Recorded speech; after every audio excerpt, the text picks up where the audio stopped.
जी बिस्मिल्लाहिर्रहमानिर्रहीम अस्सलामु अलैकुम वरहमतुल्लाहि वबरकातुहू। मेरा नाम है डॉक्टर मोहम्मद मुज़म्मिल हसन। एक नए सेशन के साथ आप लोगों की खिदमत में हाज़िर हैं। वीडियो से पहले बैकअप चैनल का लिंक डिस्क्रिप्शन में दिया है, उसको जाके सब्सक्राइब कर लें। अच्छा, लोग ये पूछ रहे हैं कि पिछले साल जिन जानवरों को लंपी स्किन की बीमारी हुई थी, तो क्या उन जानवरों को इस साल भी बीमारी हो रही है। कुछ लोगों ने राब्ता किया है कि पिछले साल जिन जानवरों को बीमारी हुई थी उन जानवरों को दोबारा इस साल दाने निकल रहे हैं, नंबर 1। नंबर 2, लोग ये पूछ रहे हैं कि जिन जानवरों को पिछले साल लंपी स्किन की बीमारी आई थी, क्या उन जानवरों को हम वैक्सीन करवाएं इस दफ़ा।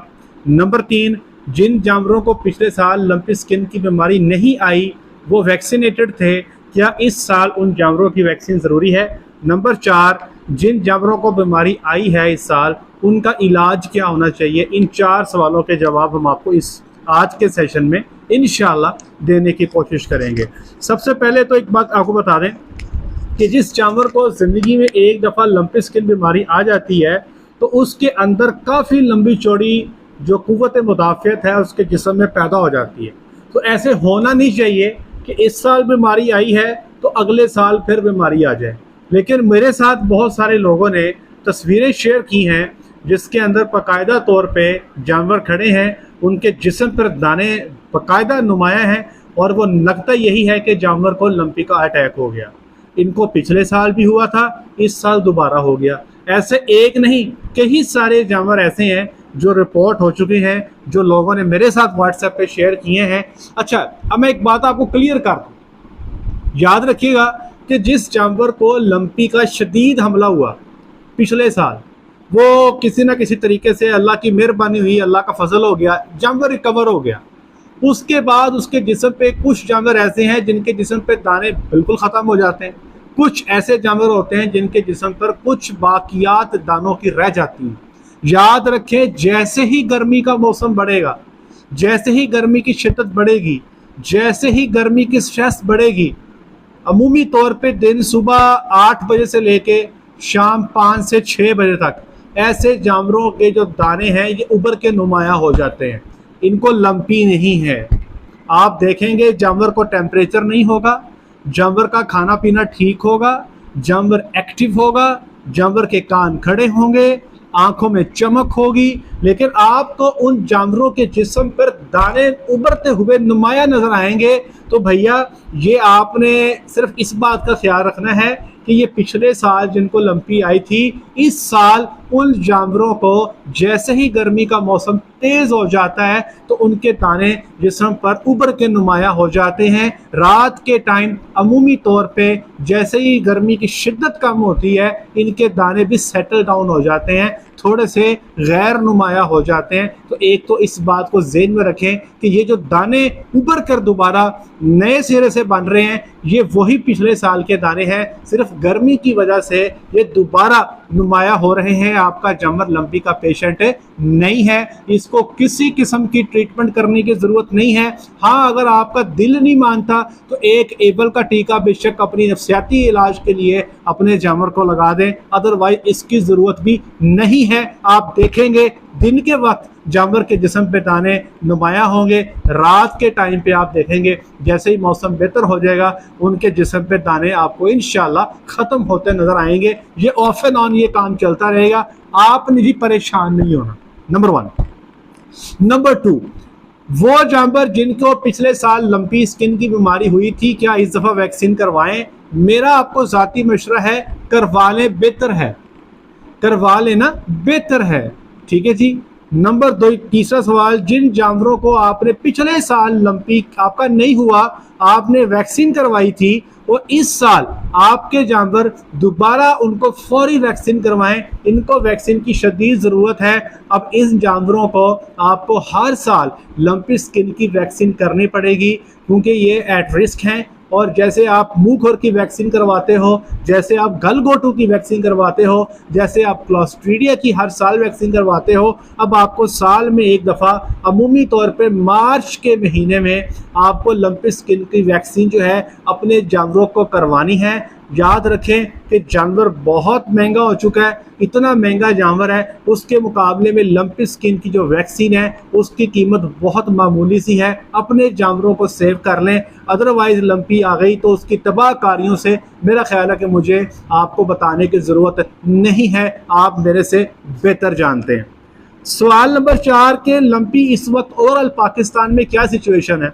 भाई अफवाहें बहुत गर्म हैं, आपको बड़े सारे लोग मिलेंगे लंपी लंपी करते को, लेकिन मैंने पीछे यूट्यूब पे एक पोल करवाया था जिसमें मैंने ये पूछा था कि आपने अपनी आंखों से कितने केस लंपी के देखे हैं, तो सिर्फ 8 या 9% लोग ऐसे थे जिन्होंने अपनी आंखों से लंपी का पेशेंट देखा। 89 to 91% लोग ऐसे थे जो सिर्फ सुनी सुनाई बातों पर यकीन कर रहे थे, उन्होंने अपनी आंखों से पेशेंट नहीं देखा। मैं बहुत सारे फार्म्स पे जाता हूं और मेरे साथ डेली बेसिस पे बहुत सारे फार्मर राब्ते में रहते हैं। मुझे याद है पिछले साल जब लंपी का आउटब्रेक हुआ था, डेली की बेसिस पे रोजाना की बुनियाद पे 200 से ज़्यादा फार्मर लंपी के पेशेंट्स जो मेरे से राब्ते में रहते थे। इस साल ऐसा कुछ नहीं है, इस साल बहुत थोड़े लोग हैं और ये भी वो लोग हैं जिन्होंने राब्ता किया जिनके जानवरों को पिछले साल लंपी हुई थी, इस साल दोबारा लंपी हो गई और वो सिर्फ गर्मी की वजह से उनके दाने नुमाया हो गए, हालांकि वो लंपी नहीं थी।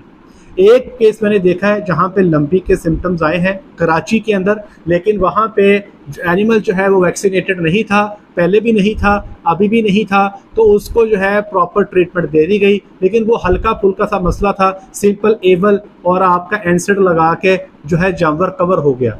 तो आज के सेशन में ये समझ लें कि परेशान होने की ज़रूरत नहीं है। इंशाल्लाह जो झटका पिछले साल आपके मुल्क में लगा है उससे एक किस्म की हर्ड इम्यूनिटी आपके मुल्क में आ चुकी है। मुझे बड़ी उम्मीद है कि जिस तरह का नुकसान हमने पिछले सालों में किया है, इस साल और आने वाले आइंदा सालों में इंशाल्लाह हम ये नुकसान नहीं करेंगे, बशर्ती के आपको कुछ चीज़ों पे आपको अमल दरामद करना होगा। नंबर 1, जानवरों को गर्मी से बचाना होगा, जानवर को स्ट्रेस से बचाना होगा। ये मेरा ज़ाती तजुर्बा है कि आपका लंपी का पेशेंट हो, ठीक है, जैसे ही गर्मी बढ़ेगी दाने नुमाया हो जाएंगे। आपको एक और इंटरेस्टिंग बात बताता हूँ, अगर आपके फार्म पे ब्रूसेला है जिससे जानवर बच्चे गिराते हैं, सर्दी के मौसम में कम गिराएंगे, गर्मी के मौसम में ज़्यादा गिराएंगे। गर्मी में स्ट्रेस आता है, ब्रूसेला की एक्टिविटी बढ़ जाती है, गर्मी में अबॉर्शन ज़्यादा होनी शुरू हो जाती है। तो गर्मी जो है ये बहुत सारी बीमारियों की जो है ना ये जड़ है। अगर आप अपने जानवरों को गर्मी से बचाते हो, आपके ऊपर प्रॉपर पंखों का, शावर्स का बंदोबस्त है, तो इंशाअल्लाह अज़ीज़ आपको ये बीमारी देखने को नहीं मिलेगी। नंबर 2, अपने जानवरों को वैक्सीन हर साल करवाएं, बेहतर है साल में एक दफ़ा करवाएं। मार्च का महीना सूटेबल है, लेकिन अभी भी अगर आप लोगों ने वैक्सीन नहीं करवाई, आज मई का महीना चल रहा है, तो मेरी गुजारिश आप लोगों से ये है कि आप लाजमी फौरी तौर पे अपने जानवरों को वैक्सीन करवा लें। अब सवाल ये है कि वैक्सीन करवानी कौन सी है? वैक्सीन हमारे पास पाकिस्तान में, अगर मैं गलत नहीं हूँ, 5 या 6 ब्रांड्स ऐसे हैं जो बाकायदा एनिमल हस्बेंड्री कमिश्नर से अप्रूव हो चुके हैं, जिसमें लंपी वैक जो टर्किश वैक्सीन है वो भी शामिल है, यूएसए की मीवेक LSD भी शामिल है, इसके अलावा लंपी एंडोल भी शामिल है, लंपी शीट भी है, रशियन भी है। आप एक बात का ख्याल रखें, जो सी वैक्सीन भी लें याद रखें कि कोशिश करें डायरेक्ट कंपनी से लें, ताकि कंपनी कल को जिम्मेदार भी बन सकती है। अगर आपको खुदा न खास्ता मसला बनता है तो कंपनी जिम्मेदार होगी। नंबर 2, जो भी वैक्सीन लें याद रखें इसकी बनी बनाई वैक्सीन नहीं आती, ये इस बात को ज़हन में रखें। इसमें जब भी आप वैक्सीन लेंगे उसके अंदर 2 वायलें होंगी, एक वायल में पाउडर होगा और एक वायल के अंदर पानी होगा, इनको मिक्स करेंगे। ठीक है जी, मैं आपको आम अल्फाज में कह रहा हूँ, पानी और पानी होता नहीं है, फ्लूइड कह लें, लिक्विड कह लें, इन दोनों को मिक्स करेंगे तो वैक्सीन तैयार हो जाएगी और आपने उस वैक्सीन को 1.5 से 2 घंटे के अंदर जो है फौरी तौर पे इस्तेमाल कर लेना है। ऐसे नहीं होना चाहिए कि आपने रात को वैक्सीन की बकाया फ्रिज में रख दी, सुबह उठ के बकाया फिर वैक्सीन कर दी, तो वो वैक्सीन जो है आपकी ज़ाया हो जाएगी। 1.5 से 2 घंटे के अंदर आपने अपने जानवरों की जो वैक्सीनेशन है वो मुकम्मल कर लेनी है। तीसरे नंबर पे, अगर कोई जानवर ऐसा जिसको पिछले साल बीमारी नहीं आई इस साल बीमारी आ गई है तो पहले स्टेप पे उसको एबल का टीका लगा दें। अगर बुखार है तो लॉक्सन का टीका लगा दें। लॉक्सन का टीका सुबह शाम भी लगाया जा सकता है। अगर जानवर को बुखार ज़्यादा है और अगर बहुत शदीद अटैक जानवर को हुआ है तो यहाँ पे डेक्सामेथासोन का इंजेक्शन भी लगा दें अगर आपका जानवर हामला नहीं है। और एक टीका आइवरमेक्टिन का ये ज़रूर लगाएं। और बाकी मैंने पिछले साल बहुत सारे हर्बल मेडिसिन के आपके साथ नुस्खे शेयर किए थे, जिसमें पान के पत्तों वाला नुस्खा मैंने आपसे शेयर किया था जो एक रिसर्च प्रोडक्ट है, तो वो मैं इंशाल्लाह डिस्क्रिप्शन में लिंक दे दूंगा। हर्बल ट्रीटमेंट्स, देसी ट्रीटमेंट्स जो हम होम्योपैथिक ट्रीटमेंट्स हम करते रहे हैं उसकी लंपी की ट्रीटमेंट के लिए, या जो एक लंपी की ट्रीटमेंट मैंने एट दी एंड एक मुकम्मल अपनी रिसर्च के बाद आपसे शेयर की थी, मैं डिस्क्रिप्शन में उसका लिंक दे देता हूँ, आप उसको इस्तेमाल करें। लेकिन घबराने की बात कोई नहीं है, चिल रखें, अल्लाह का बड़ा ही एहसान है, ऐसा कोई मसला नहीं है। तो ठंड प्रोग्राम में रहें और कोशिश करें अपने फार्म पे जानवरों का गर्मी से बचाएं और सदका खैरात करते रहें। अल्लाह की ज़ात हम पे आप सब पे आसानी वाला मामला फरमाए। आज के लिए इतना ही, अपना ख्याल रखें, दुआ में याद रखें, 5 वक्त की नमाज बाद जमात अदा करें। अस्सलामु अलैकुम।